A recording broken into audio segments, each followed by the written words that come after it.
उसके बारे में सीखेंगे। ये जो है shortening material into the groups है ना, ये आपको सीबीएसई के लिए शॉर्टनिंग मटेरियल लेसन 4 है ना, जो हम लोग पढ़ेंगे आज, जिसके बारे में जानेंगे। Shortening material into group. Shortening material मतलब क्या होता है?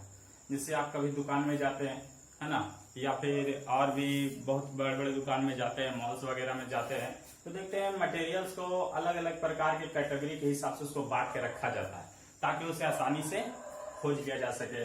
जैसे बिस्किट वगैरह एक रो में रखा जाता है ना, खाने पीने का सामान जो अलग रो में रखा जाता है, चावल वगैरह अलग रो में, कपड़े अलग रो में रखे जाते हैं। तो ये सब जो आसानी से हम उसको प्राप्त कर सकते हैं, आसानी से हम जल्दी खोज सकते हैं है ना। कुछ समय के लिए वगैरह कभी लाइट भी चला जाए तो हमको पता चल जाए कि हमको कौन सा रो में जाना है ताकि हमको वो सामान मिल जाए। दुकान वगैरह में जाते हैं है ना, सारे साबुन वगैरह को देखते हैं, सब एक ही तरह के रखते हैं, एक ही जगह पे रखा, एक ही रेक पे रखा होता है। सर्फ वगैरह रहता है एक ही जगह पे, खाने पीने की वस्तु होती है एक ही जगह पे। तो ये सब हम एक जगह इसलिए रखते हैं ताकि हमको उसको ढूंढने में जल्दी खोजने में आसानी हो, और जैसे ही कस्टमर आए तो हम वहां पे परेशानी ना हो। वहां पे अगर हम लोग गैदरिंग कर देंगे मैंने बहुत सारे सामान को अगर एक ही रूम कमरा में जैसे तैसे ला करके रख देंगे है ना, तो एक सामान को खोजने के लिए हो सकता है सभी सामान को हटाना पड़ेगा और बहुत ज्यादा टाइम भी लगेगा। तो इस टाइम कोलैप्स से बचने के लिए, बहुत सारा टाइम लग जाएगा है ना, तो इस टाइम से कोलैप्स से बचने के लिए हमारा शॉर्टनिंग मटेरियल करना बहुत ही जरूरी है ना। और इसी से बचने के लिए ये हमारी परेशानियां हैं। अगर ऐसा नहीं करेंगे तो बहुत ज्यादा टाइम मरेगा है ना, इसे स्टोर करना काफी मुश्किल हो जाएगा है ना, टाइम भी ज्यादा लगेगा और ज्यादा स्पेस भी लेगा ये है ना। उसके बाद इसको स्टडी करना है, कभी अगर स्टडी करना है तो स्टडी करने में हमारी सहायता करेगा। यहाँ पे देख लिखा है ना, easy to search and find out, उसको आसानी से हम खोज सकते हैं, जल्दी हमको मिल जाएगा, बहुत कम समय में मिल जाएगा है ना। सेव आवर टाइम, ये हमारे टाइम को बचा के देगा।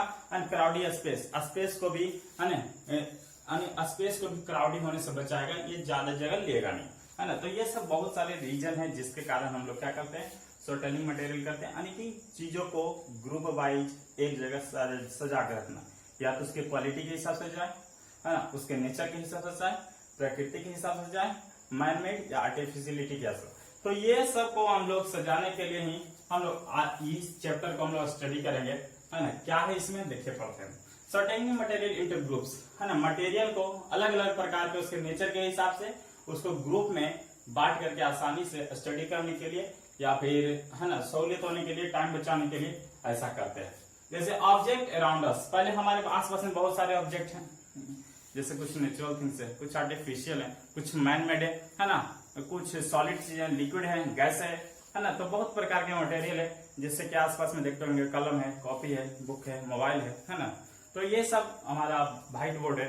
तो अलग अलग प्रकार के मटेरियल हमारे आसपास में दो चार गेस कर लीजिए है ना। तो ये हम अगर हम यहाँ पे लिख दे कि यहाँ पे कौन कौन सा मटेरियल है, तो हम बोल सकते हैं बुक होगा, कॉपी होगा, एंड पेन होगा, व्हाइट बोर्ड, ये सारे जो है हमारे आसपास के ही मटेरियल है ना।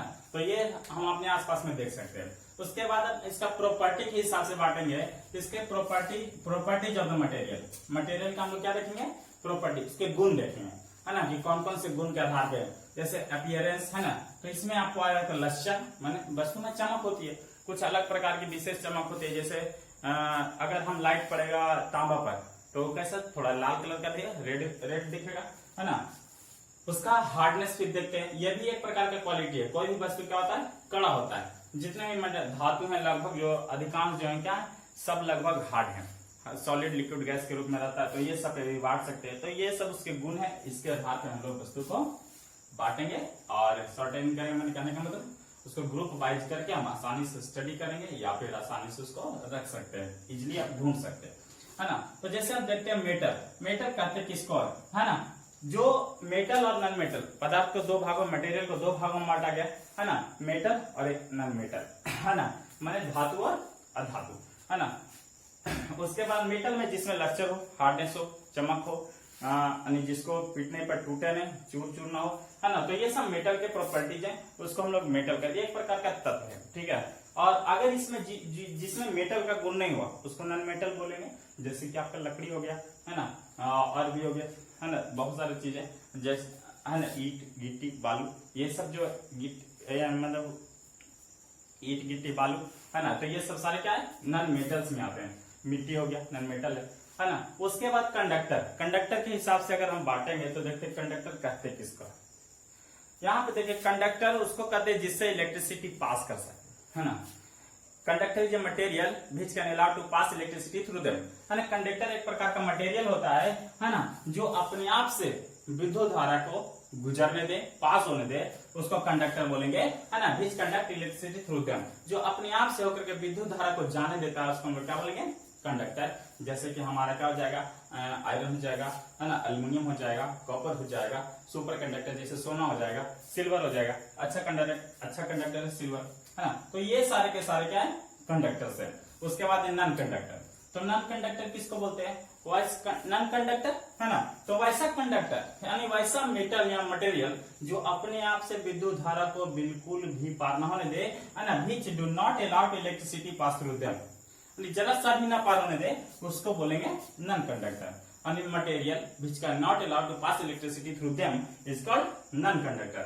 जैसे कि लकड़ी हो गया, अपना वुडन ब्लॉक जितना भी हो गया सारा का सारा ये सब नॉन कंडक्टर में आएंगे। उसके बाद है सेमी कंडक्टर, एक और है ना। तो सेमी कंडक्टर अलग कैटेगरी का है। सेमी कंडक्टर यानी वैसा मटेरियल जिससे कुछ यानी पार्शियली रूप से पार हो गया, उसको सेमी कंडक्टर बोलेंगे, है ना। The material which allow electricity partially through them is called semi conductor. Germanium हो गया, है ना। तो ये सब जो है, तो इस सब कैटेगरी के हिसाब से भी हम मटेरियल को बांट सकते हैं। कंडक्टर में रख देंगे उसको, जिससे कंडक्टर जैसे कि आयरन हो गया, अल्युमिनियम हो गया, कॉपर हो गया, तो ये सब को हम कंडक्टर में, निकेल हो गया रखेंगे। नॉन कंडक्टर में लकड़ी को रख देंगे, है ना। और जितना भी क्लॉथ वगैरह है, प्लास्टिक वगैरह, तो नॉन कंडक्टर में रख देंगे। सेमी कंडक्टर में जर्मेनियम का रख देंगे। तो ये सब हम पदार्थ को बांट दिए, मटेरियल को बांट दिए। उसके बाद देखिए यहाँ पे सोल्यूबल, है ना।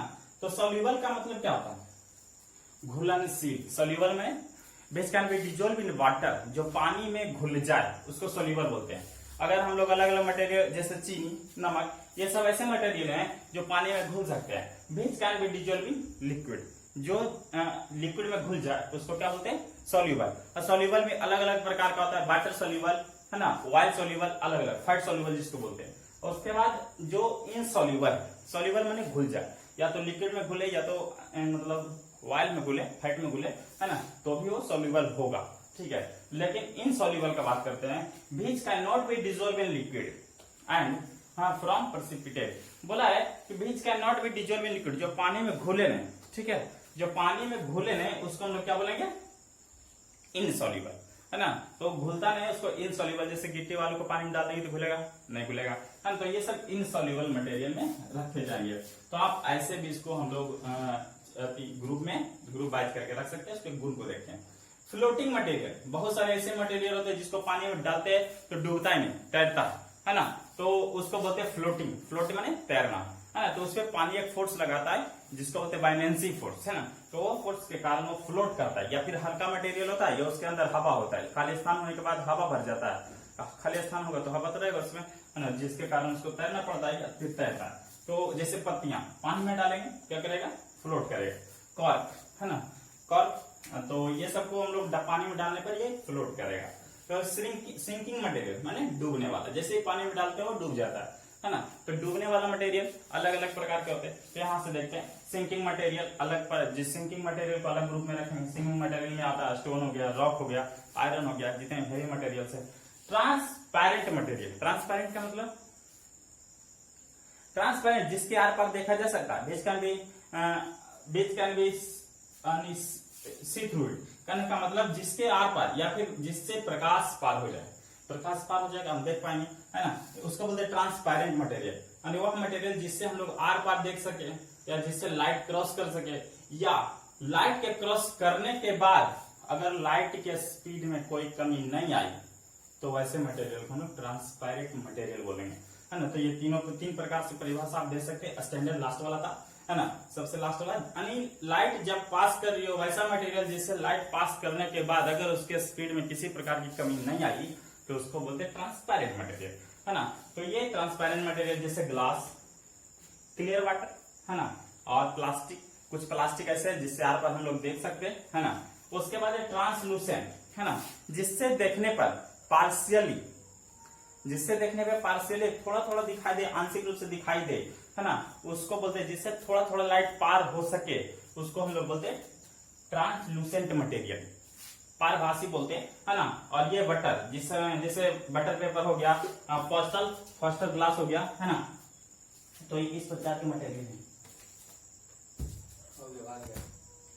है ना, है ना।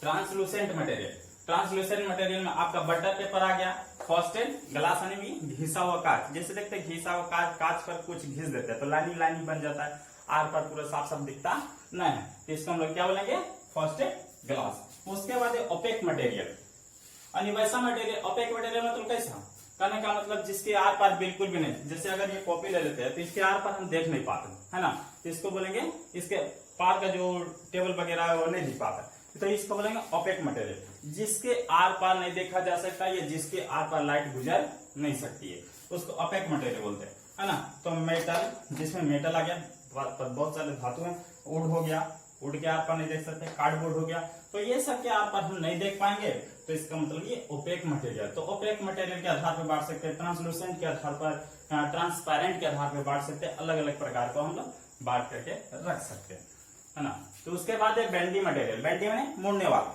है ना, यानी वैसा मटेरियल कुछ को हम ऐसे करेंगे तो टूट जाएगा, तो बेंडी नहीं हुआ, है ना। आज कुछ को लपाएंगे तो लप जाएगा, है ना, तो उसको बोलते हैं बेंडिंग मटेरियल, है ना।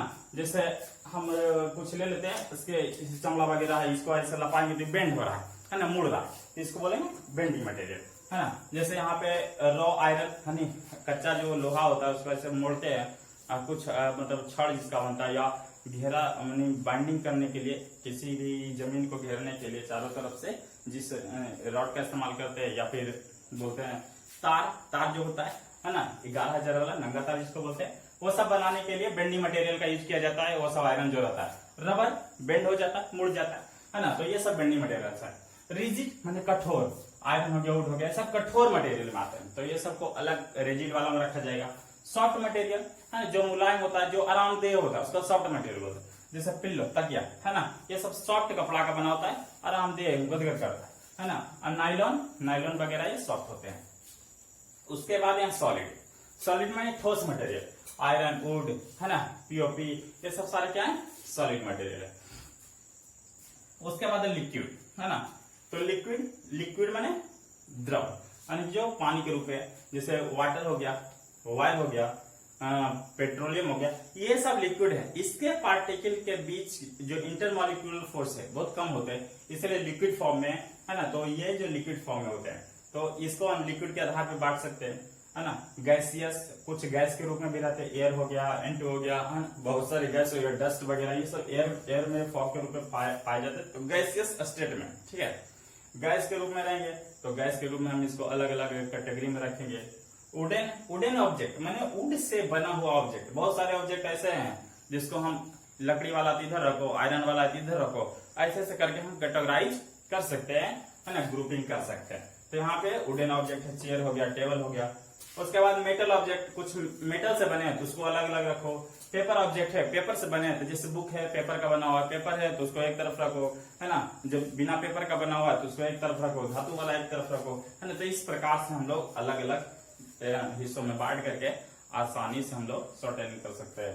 उसके बाद देखिए ग्लास ऑब्जेक्ट, कुछ ऑब्जेक्ट ग्लास के बने होते हैं, है ना, जैसे कि हमारा यूज करने वाला ग्लास है ना, कुछ बर्तन भी है, तो पकाने वाला जो है, ढकने वाला है, तो ये सब ग्लास का बना होता है। ग्लास ब्रिज ग्लास से बनता है, तो ये सब बहुत सारे ऐसे मटेरियल है जिसको हम लोग ग्लास से बना सकते हैं, है ना। उसके बाद आपका थर्मामीटर वगैरह में यूज होता है सब ग्लास ज्यादातर। लेदर ऑब्जेक्ट, लेदर से बने मटेरियल को हम लोग अलग, जैसे देखे लेदर चमड़ा के दुकान में जाएगा, या फिर जहां पे जूता बनता है तो लेदर वाला अलग, लेदर के साथ कुछ और मिक्स है तो जूता अलग, है ना, वो अलग प्राइस का, अलग प्राइस का, अलग अलग रेट का, अलग अलग जगह रखता है, अलग अलग क्वालिटी का। शूज को अलग लगता है, और उससे लेदर से बना जो स्लीपर है उसको अलग अलग रखेगा।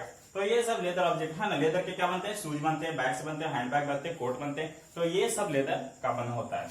प्लास्टिक मेड ऑब्जेक्ट्स, प्लास्टिक से बनने वाले बहुत सारे ऑब्जेक्ट्स हैं जिसको हम लोग यूज करते हैं। पीवीसी एक प्रकार का पाइप जो आता है गोल का, है ना, चापाकल में देते हैं, है ना। उसके बाद पॉलीथीन, है ना, कुकर का हैंडल, यह भी एक प्रकार का प्लास्टिक भी दो प्रकार का होता है ना, जिसको एक वो बोलते हैं थर्मोप्लास्टिक है, थर्मोसेटिंग प्लास्टिक। तो कुकर के हैंडल में जो रहता है वो थर्मोसेटिंग प्लास्टिक है, माइलालीन रहता है, माइलालीन उसका नाम है ना। उसके बाद यहाँ देखते हैं क्लॉथ मेड ऑब्जेक्ट, ठीक है। क्लॉथ यानी कपड़ा से बनने वाला ऑब्जेक्ट। कपड़ा से बहुत सारा पोशाक बनता है ना, जो बॉडी रैपर यानी अपने बदन को ढकने के लिए जितना भी वस्त्र बनता है, पोशाक बनता है, सारे कपड़े के बने होते हैं। तो ये सबको हम लोग अलग अलग रख सकते हैं और उसकी कैटेगरी के हिसाब से कपड़ा कौन सा कपड़ा है। अब कपड़ा की दुकान में चले जाएगा तो सूती वाला अलगे रहेगा, सिल्क वाला अलगे रहेगा, है ना। साड़ी है तो अलगे रहेगा, शर्ट है तो अलगे रहेगा, पैंट है तो अलगे रहेगा। तो अलग अलग प्रकार की कैटेगरी के अलग अलग गुण वाले, बॉयज का अलग रहेगा, फीमेल का यानी मेल फीमेल का अलग कैटेगरी में रहेगा। तो इस प्रकार से हम लोग बांट सकते हैं कैटेगरी के हिसाब से। आयरन मेड ऑब्जेक्ट, लोहा से बनने वाला जितने भी पदार्थ है सबको अलग अलग रख सकते हैं। स्टेनलेस स्टील से बनने वाला ऑब्जेक्ट है, इसको भी रख सकते हैं। नेचुरल ऑब्जेक्ट, नेचुरल मैंने जो नेचर से प्राप्त होता है, प्राकृतिक रूप से प्राप्त होता है, वैसे ऑब्जेक्ट को अलग रखेंगे, आर्टिफिशियल को अलग रखेंगे। तो इस प्रकार से हम लोग कर लेंगे, है ना। उसके बाद कलर बेस भी सेपरेशन होता है, जैसे कि देखा होगा फोन के गले में जाते होंगे अंदर, रेड कलर वाला फोटो एक तरफ, उजला कलर वाला एक तरफ, है ना, पीएनजी वाला एक तरफ। तो अलग अलग प्रकार के हम लोग कैटेगराइज करके कलर के हिसाब से भी बांट सकते हैं। जैसे रेड कलर का पदार्थ एक साथ रखेंगे, ब्लू कलर का पदार्थ एक साथ रखेंगे, है ना। तो इस प्रकार से हम व्हाइट कलर का रहेगा एक तरफ से, तो इस प्रकार से हम लोग शॉर्टेनिंग कर सकते हैं। उसके बाद अगर आप विद्यार्थी हैं तो स्टडी मटेरियल को अलग रखेंगे, प्लेइंग मटेरियल को अलग रखेंगे, है ना, फूड मटेरियल को अलग रखेंगे।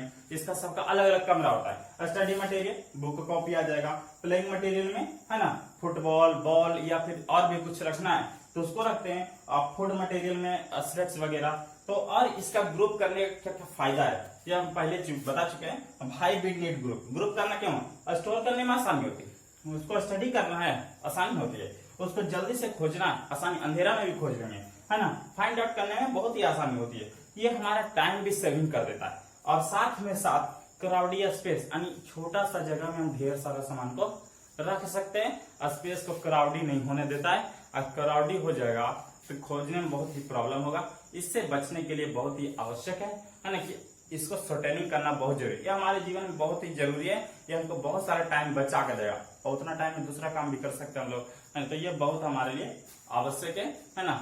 बाकी के लिए इतना स्टडी के लिए, बाकी के लिए थैंक यू।